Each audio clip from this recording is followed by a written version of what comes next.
Eh bien bonjour chers amis tintinophiles, toujours heureux de vous retrouver pour une nouvelle vidéo dans laquelle nous allons voir aujourd'hui quelque chose d'intéressant. Comment dans Excel taper un texte sur plusieurs lignes. Alors effectivement c'est très pratique, c'est une petite astuce mais tout le monde ne la connaît pas, donc pour ceux qui ne la connaissent pas, regardez bien. Eh bien voici l'astuce.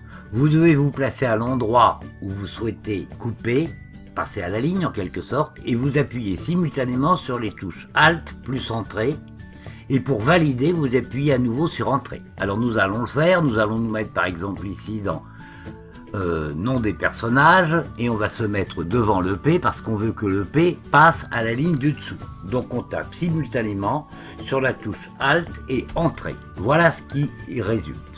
Eh bien, pour valider, on appuie à nouveau sur la touche Entrée. Je le fais.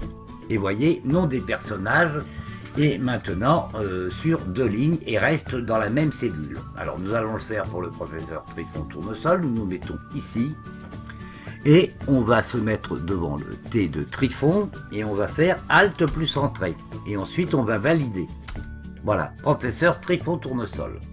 Pour les policiers Dupont, c'est pareil, on va se mettre ici devant le D du premier Dupont, Alt plus Entrée, et on valide par Entrée. Pour Roberto Rastapopoulos, on va faire la même chose, on se met devant Rastapopoulos, on fait Alt plus Entrée, et on valide à nouveau par Entrée. Et voyez, Rastapopoulos maintenant, vous ne le voyez peut-être pas, je vais agrandir un tout petit peu, vous voyez, Rastapopoulos, il est passé maintenant sur deux lignes.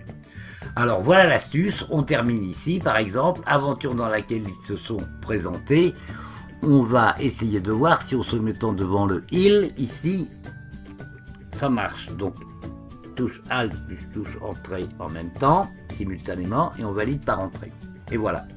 Alors maintenant, si vous trouvez que vos lignes sont de hauteur différente, c'est pas difficile, vous mettez sur, par exemple, celle qui vous semble la plus grande, vous cliquez clic droit, vous regardez la hauteur de ligne est de 46,5.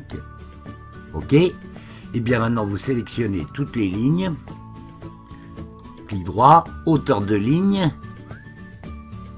même chose, vous ne le voyez pas mais c'est la même chose, hauteur de ligne, et vous mettez 46,5 pour toutes les lignes.